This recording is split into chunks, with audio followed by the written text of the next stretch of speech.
হরে কৃষ্ণ। আগামী 28শে আগস্ট শুক্রবার রাখি পূর্ণিমার দিন এবং একই সাথে এই দিন আবার খণ্ডগ্রাস চন্দ্রগ্রহণ পড়েছে। তাই চন্দ্রগ্রহণকে আমরা অনেকে অশুভ বলে জানি, কিন্তু হলেও এই গ্রহণ সময়টা কিন্তু অত্যন্ত গুরুত্বপূর্ণ একটি সময়।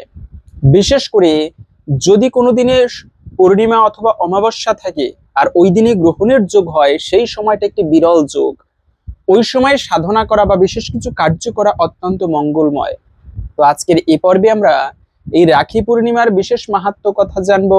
সেই সঙ্গে এই দিনে বিশেষ করে কোন খাবারটি গ্রহণের মাধ্যমে সৌভাগ্য লাভ করা যায় সেই প্রসঙ্গেও জেনে নিব।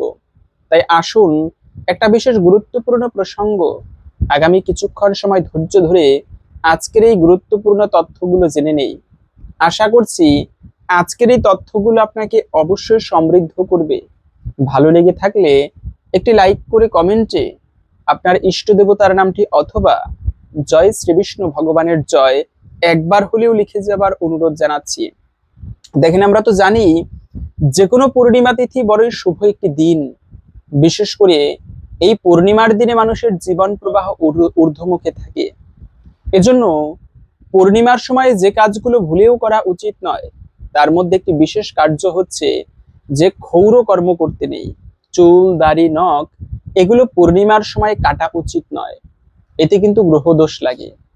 পাশাপাশি এই যে আমরা জানি যে সূর্যের আলোর মাধ্যমে জগৎ বেঁচে আছে, সূর্যের আলোর মাধ্যমে সালোক সংশ্লেষণ প্রক্রিয়ায় বৃক্ষাদিগণ খাবার গ্রহণ করে বেঁচে থাকে। এজন্য সূর্যকে পৃথিবীর প্রাণ বলা হয়। জীবের প্রাণ হচ্ছে সূর্যদেব। কেন? সূর্য না থাকলে কোনো প্রাণী বাস করতে পারতো না, বেঁচে থাকতে পারতো না। এজন্য সূর্য গ্রহ তাকে প্রত্যেক দিন সনাতন ধর্মাবলম্বীরা প্রভাতকালে ঘুম থেকে উঠে প্রণাম করা উচিত। পূর্ব দিগন্তে তাকিয়ে ওম জবাকুসম শঙ্কাশম কাশ্যপিয়াম মহাদত্তিম দান্তারিম সর্বপাপগ্ন প্রণতহস্মি দিবাকরম, এই মন্ত্রে সূর্যনারায়ণ ভগবানকে প্রভাতকালে প্রণাম করা উচিত। এবং এই এই যে রাখি পূর্ণিমা তিথি, বিশেষ করে সেই চন্দ্রগ্রহের অবস্থান, সূর্যের আলো হচ্ছে প্রখর এবং চন্দ্রের আলো স্নিগ্ধ।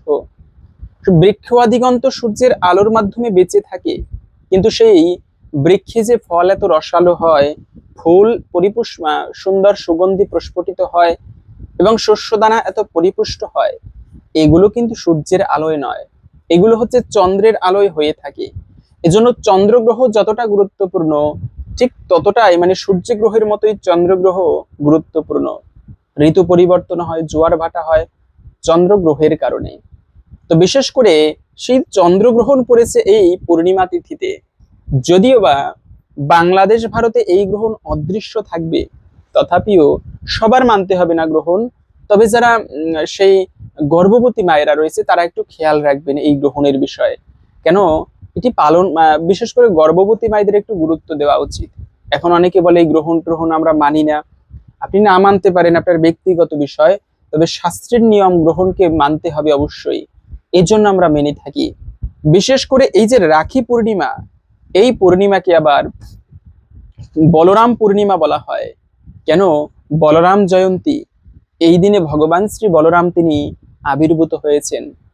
কৃষ্ণের যেরকম সখীয়াদি আছে, বলরামেরও তেমনি সখীয়াদি রয়েছে। বলরামও তিনিও কৃষ্ণের মতোই রাস নৃত্য করে থাকেন এবং এই বলরামই হচ্ছে কলিযুগের নিত্যানন্দ প্রভু।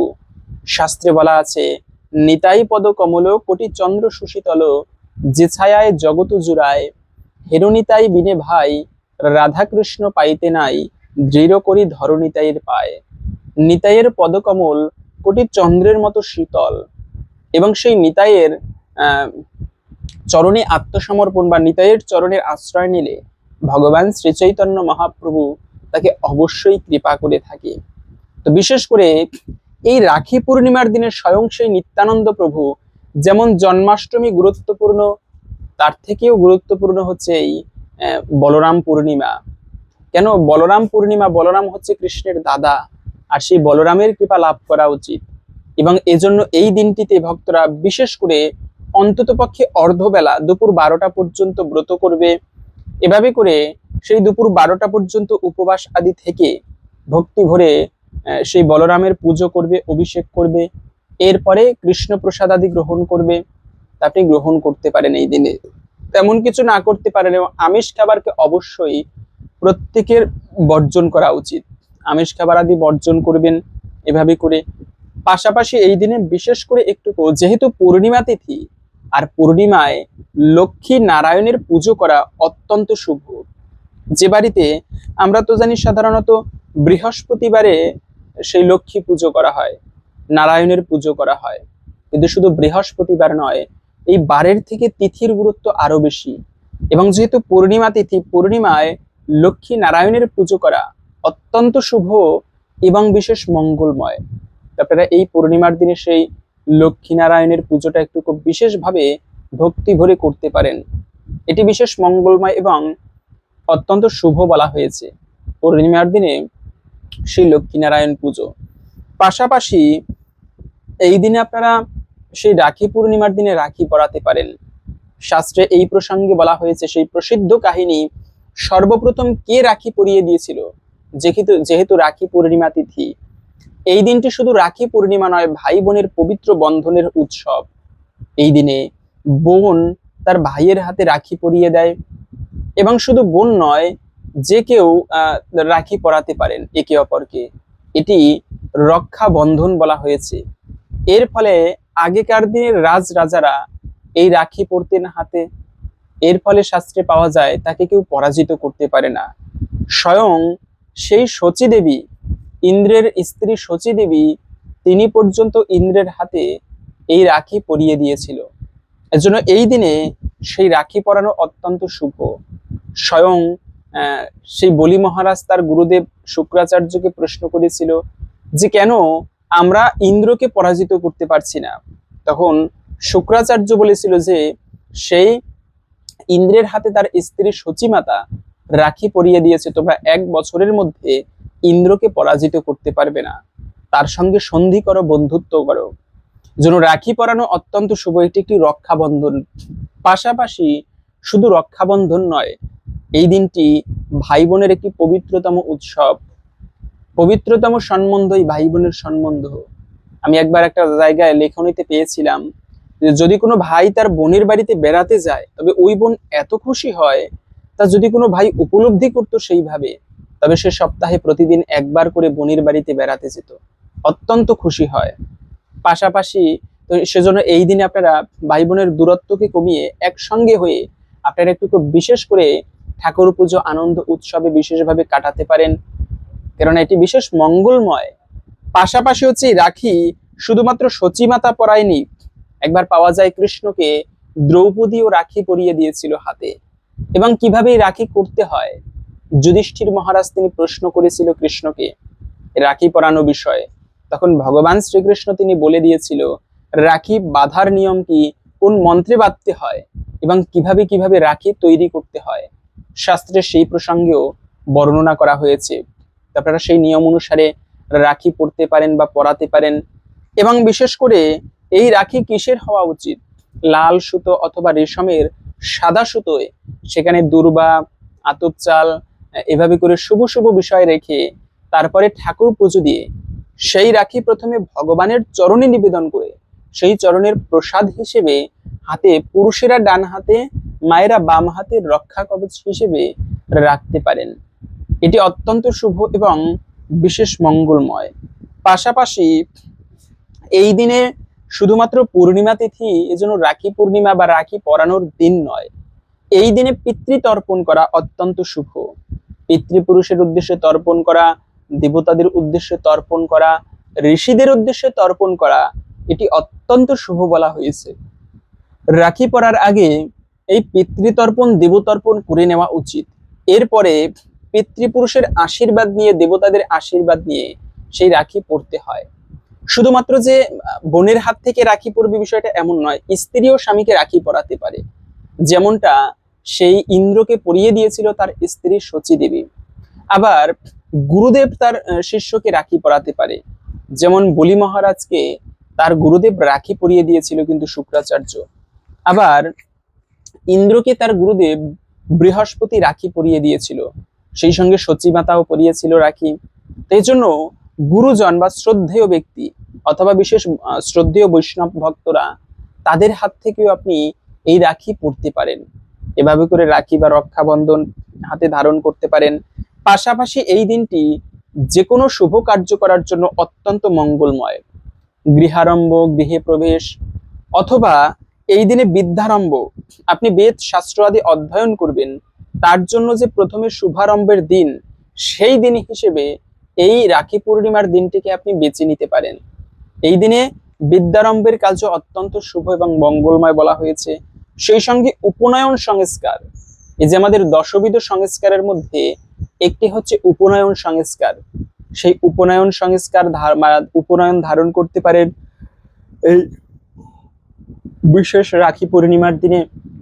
পাশাপাশি হচ্ছে এই দিনে আপনারা সব থেকে গুরুত্বপূর্ণ বিষয়, যদি পারেন বৈষ্ণব সেবা দিতে পারেন। শাস্ত্রে বলা আছে, ছাড়িয়া বৈষ্ণব সেবা নিস্তার পাইয়াছে কিবা। জগতে বৈষ্ণব সেবা ছেড়ে কেউ কখনো নিস্তার পায়নি, আর বিশেষ করে তা যদি এই পবিত্র পূর্ণিমার দিনে হয়, এটি আরো বেশি মঙ্গলময়। এই শুভতম দিনে আপনারা সেই বৈষ্ণব সেবা দেওয়া, এটি সব থেকে গুরুত্বপূর্ণ বলা হয়েছে ভগবানের বিশেষ কৃপা লাভের জন্য। অথবা আপনার বিশেষ গুরুদেবকে নিমন্ত্রণ করে এনে, বোনকে বাড়িতে নিমন্ত্রণ করে এনে একটুকু আলাদাভাবে, মাছ মাংস কিন্তু নয়, এই দিনে আমিষ খাবারকে প্রত্যেকের বর্জন করতে হবে। সাত্ত্বিক আহারে সবাই মিলে একটুকু বিশেষভাবে আনন্দ উৎসবে কাটাতে পারেন, বৈষ্ণব সেবা দিতে পারেন। তো যাই হোক, এখন আসুন আমরা কিছুক্ষণ সময় ধৈর্য ধরে এই পবিত্র রাখি পূর্ণিমার বিশেষ মাহাত্ম্য কথা শ্রবণ করি। এই পূর্ণিমা তিথি কেন সনাতন ধর্মে এতটা গুরুত্বপূর্ণ, এই পূর্ণিমা যারা ভক্তি বলে পালন করবে তারা কি ফল প্রাপ্ত হতে পারে, এবং এই দিনে কি কি করা উচিত, কি কি করা উচিত নয়, আসুন আমরা কিছুক্ষণ সময় ধৈর্য ধরে সেই প্রসঙ্গে জেনে নেই। এরপরে ভিডিওর মূল প্রসঙ্গ, এই দিনে বাড়িতে কোন কার্যটি করার মাধ্যমে বিশেষ সৌভাগ্য লাভ করা যায়, সেই প্রসঙ্গেও জেনে নিচ্ছি। তো আসুন কিছুক্ষণ সময় ধৈর্য ধরে জেনে নিচ্ছি রাখি পূর্ণিমার মাহাত্ম্য। সনাতন ধর্মের একটি অন্যতম পবিত্রতম উৎসব এই রাখি পূর্ণিমা তিথি। শ্রাবণ মাসের শুক্লপক্ষের পূর্ণিমা তিথিতে এই উৎসব পালিত হয়। বাংলায় এটি সাধারণ রাখি পূর্ণিমা বা রাখি বন্ধন নামে পরিচিত। এই দিনে ভাই বোনের ভালোবাসা, স্নেহ, বিশ্বাস, দায়িত্ব এবং পারস্পরিক মঙ্গল কামনার বন্ধনকে আরো দৃঢ় করা হয়।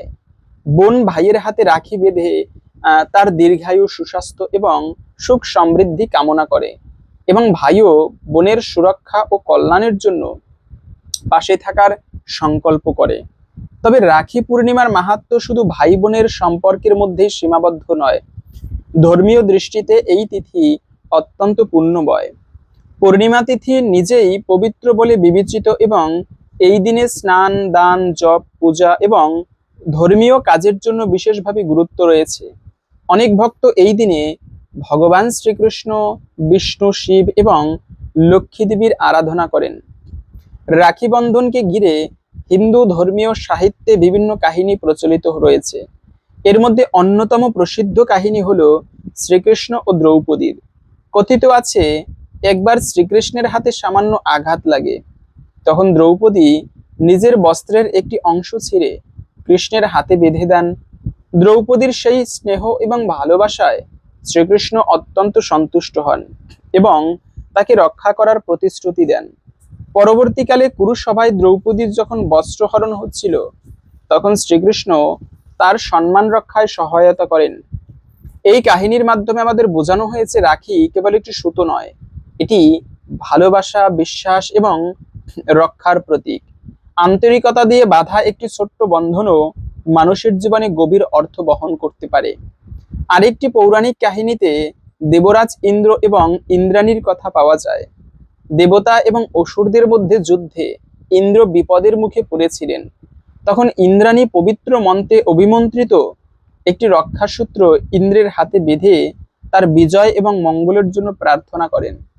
সেই রক্ষাসূত্রকে কেন্দ্র করে রাখি বন্ধনের ধর্মীয় তাৎপর্য ব্যাখ্যা করা হয়েছে। রাখি শব্দের অর্থ রক্ষা, বা রাখি শব্দের অর্থ রক্ষা এর সম্পর্ক রয়েছে, এবং অর্থাৎ রাখি শব্দের অর্থ রক্ষার প্রতীক। কিন্তু এখানে রক্ষা বলতে শুধু বিপদ থেকে রক্ষা বোঝায় না, এর অর্থ হলো একজন অন্যজনের সুখ দুঃখে পাশে থাকা, বিপদের সময় সাহায্য করা এবং সম্পর্কের প্রতি দীর্ঘায় দায়িত্বশীল থাকা। ভাইয়ের হাতে বোন যখন রাখি বাঁধে তখন সে যেন মনে মনে তুমি সুখী হও, সুস্থ থাকো, দীর্ঘায়ু জীবন লাভ করো এবং জীবনের প্রতিটি বিপদে ঈশ্বর তোমাকে মঙ্গল করুন। অন্যদিকে ভাই ও বোনের প্রতি ভালোবাসা, সম্মান এবং দায়িত্বের অঙ্গীকার করে। তাই রাখি পূর্ণিমার আসল শিক্ষা হলো পারস্পরিক ভালোবাসা এবং দায়িত্ববোধ। সনাতন ধর্মে পূর্ণিমা তিথির বিশেষ গুরুত্ব রয়েছে। চন্দ্রের পূর্ণরূপ এই পূর্ণিমার পবিত্রতায় প্রতীক হিসেবে বিবেচিত হয়। বিভিন্ন পূর্ণিমায় বিভিন্ন ধর্মীয় ব্রত এবং পূজা পালিত হয়। শ্রাবণ পূর্ণিমাও তেমনি একটি গুরুত্বপূর্ণ তিথি। এই দিনে অনেকে ভোরে ঘুম থেকে উঠে স্নান করে পরিষ্কার পোশাক পরেন। এরপর গৃহদেবতার পূজা, ধূপ দ্বীপ প্রজ্বলন, নাম জপ এবং প্রার্থনা করেন। সামর্থ্য অনুযায়ী দরিদ্র মানুষকে খাদ্য, বস্ত্র এবং অন্যান্য প্রয়োজনীয় সামগ্রী দান করা হয়। শাস্ত্রীয় বিশ্বাস অনুযায়ী পবিত্র মন নিয়ে দান, জপ এবং ঈশ্বরের স্মরণ করলে মানুষের মনে শান্তি আসে এবং জীবনে শুভবোধ বৃদ্ধি পায়। রাখি পূর্ণিমার দিন সাধারণত সকালে স্নান করে পূজার মাধ্যমে দিনের সূচনা করা হয়। এরপর রাখির থালা সাজানো হয়। থালায় রাখা যেতে পারে রাখি, চন্দন, কুমকুম, ফুল, ধূপ, প্রদীপ এবং মিষ্টি। বোন প্রথমে ভাইয়ের কপালে চন্দন ও তিলক পরিয়ে দেয়। তারপর ভাইয়ের মঙ্গল কামনা করে তার হাতে রাখি বাঁধে। এরপর মিষ্টি মুখ করানো হয়। ভাইও বোনকে উপহার দেয় এবং তার সুখ সমৃদ্ধির জন্য শুভকামনা জানায়। অনেক পরিবারে ভাই বোন একে অপরের পায়ে প্রণাম করে আশীর্বাদ গ্রহণ করে। কোথাও আবার পরিবারের প্রবীণ সদস্যদের আশীর্বাদ নেওয়ার রীতিও রয়েছে। রাখি পূর্ণিমার আরেকটি গুরুত্বপূর্ণ শিক্ষা হলো মানুষের প্রতি মমতা এবং শুধু নিজের ভাই বোনের জন্য নয়, সমাজের অন্যান্য মানুষের প্রতি ভালোবাসা এবং দায়িত্ববোধ থাকা উচিত। এই দিনের সামর্থ্য অনুযায়ী দরিদ্র মানুষকে খাবার খাওয়ানো, বস্ত্র দান করা, অসহায় মানুষকে সাহায্য করা বা কোনো ভালো কাজে অংশ নেওয়া যেতে পারে।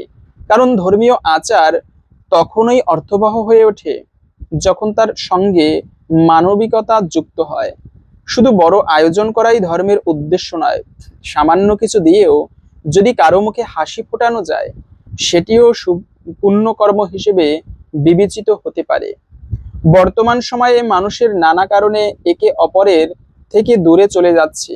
ব্যস্ততা, পড়াশোনা, কাজ কিংবা দূরত্বের কারণে অনেক ভাই বোন নিয়মিত দেখা করতে পারে না।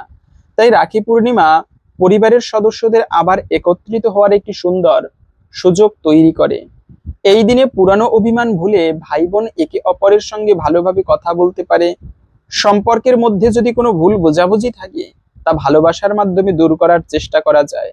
রাখির সুতো তাই শুধু হাতে বাঁধা হয় না, এটি হৃদয়ের সঙ্গেও একটি সম্পর্ক তৈরি করে। রাখি পূর্ণিমা আমাদের শেখায় যে মানুষের জীবনে সম্পর্ক অত্যন্ত মূল্যবান। অর্থ, সম্পদ বা বাহ্যিক সাফল্য জীবনের সবকিছু নয়। বিপদের সময় যে মানুষের পাশে দাঁড়ায় তার মূল্য অনেক বেশি। এই তিথি আমাদের অহংকার, রাগ ও অভিমান দূরে রেখে ভালোবাসা এবং ক্ষমার পথে চলতে শেখায়। ভাই বোনের সম্পর্কের মাধ্যমে একটি পরিবারের ঐক্য এবং সৌহার্দ্য বৃদ্ধি করার বার্তা দেয়। রাখির সুতো অত্যন্ত সাধারণ হলেও এর মধ্যে নিহিত প্রতিশ্রুতি গভীর। সেই প্রতিশ্রুতি হলো সুখে দুঃখে আমরা একে অপরের পাশে থাকব। এই পবিত্র তিথিতে ভগবানের কাছে প্রার্থনা করা যায় পরিবারের প্রত্যেক সদস্য যেন সুস্থ এবং সুখী থাকে, ভাই বোনের মধ্যে যেন চিরকাল ভালোবাসা বজায় থাকে, সংসার থেকে অশান্তি, দুঃখ এবং বিভেদ দূর হোক এবং সবার জীবনে শান্তি ও সমৃদ্ধি আসুক। রাখি বাঁধার সময়ে শুধু উপহার দেওয়া বা নেওয়ার দিকে না তাকিয়ে সম্পর্কের মূল্য বোঝা উচিত। কারণ রাখির আসল সৌন্দর্য তার দামে নয়, বরং তার সঙ্গে জড়িয়ে থাকা ভালোবাসায়।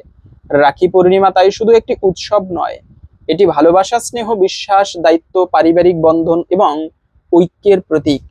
শ্রীকৃষ্ণ এবং দ্রৌপদীর কাহিনী থেকে শুরু করে রক্ষাসূত্রের বিভিন্ন ধর্মীয় ঐতিহ্য, সবকিছুর মধ্যেই একটি মূল শিক্ষা রয়েছে। সত্যিকারের সম্পর্ক বিপদের সময় পাশে দাঁড়ানো শেখায়। এই দিনে ভাইয়ের হাতে রাখি বাঁধার সঙ্গে সঙ্গে বোন তার মঙ্গল কামনা করে এবং ভাই ও বোনের প্রতি ভালোবাসা এবং দায়িত্বের অঙ্গীকার করে। তবে এই বন্ধন একদিনের মধ্যে সীমাবদ্ধ না রেখে সারা বছর ভালোবাসা, সম্মান এবং সহযোগিতার মাধ্যমে পালন করাই রাখি পূর্ণিমার প্রকৃত মাহাত্ম্য। তো এই হচ্ছে মূলত রাখি পূর্ণিমার বিশেষ মাহাত্ম্য। আচ্ছা, এই দিনে যে গ্রহণ শুরু হবে পূর্ণিমা তিথি, তা আমরা জেনে নেইনি, তা এখন জেনে নিচ্ছি। গ্রহণ শুরু হবে সেই 28 আগস্ট শুক্রবার বাংলাদেশি সময় সকাল 8টা 34 মিনিট থেকে 11টা 52 মিনিট পর্যন্ত, এবং ভারতীয় সময় সকাল 8টা 4 মিনিট থেকে 11টা 22 মিনিট পর্যন্ত। এবং এই পূর্ণিমা তিথি শুরু হবে আগামী 27 আগস্ট বৃহস্পতিবার সকাল 8টা 44 মিনিট থেকে 28 আগস্ট শুক্রবার সকাল 9টা 28 মিনিট পর্যন্ত। এই সময়ের মধ্যে এই গ্রহণ থাকবে। তো আপনারা মানে পূর্ণিমা তিথি থাকবে, তাই উদয়া তিথি মেনে 28 আগস্ট শুক্রবার পূর্ণিমা এবং গ্রহণ পড়বে। তবে এই দিনে কোন খাবারটি গ্রহণ করলে বিশেষ সৌভাগ্য লাভ হয়? সেক্ষেত্রে একটি খাবার খেলেই মঙ্গল হয় না, বরঞ্চ এই দিনে বলরাম পূর্ণিমা থাকায় প্রত্যেকে অর্ধবেলা উপবাস করা উচিত। এর পরে গিয়ে আপনারা বাড়িতে ভাই বোন বা কিছু বৈষ্ণবদের নিমন্ত্রণ করে এনে ঠাকুর পুজো দিয়ে ভগবানের বিশেষ প্রসাদ যদি গ্রহণ করা হয়, তাতে হয় প্রকৃত মঙ্গল। তো এই দিনে আপনারা আমিষকে বর্জন করে একটু সাত্ত্বিক আহার, ভগবানের বিশেষ প্রসাদ গ্রহণ করতে পারেন। কেন? প্রসাদে সর্বদুঃখানাম হানিরস্য প্রজায়তে, এর মাধ্যমে বিশেষ কৃপা লাভ হয়ে থাকে। তো আশা করছি আজকের এই তথ্যগুলো আপনাকে অবশ্যই সমৃদ্ধ করেছে। ভালো লেগে থাকলে একটি লাইক করে কমেন্টে জয় শ্রী বিষ্ণু ভগবানের জয় একবার হলেও লিখে যাবার অনুরোধ জানাচ্ছি। ভগবানের কৃপায় আমাদের সকলের জীবনে মঙ্গল হোক, এই কামনা করে আজকের ভিডিওটি এখানে সমাপ্ত করছি। হরে কৃষ্ণ।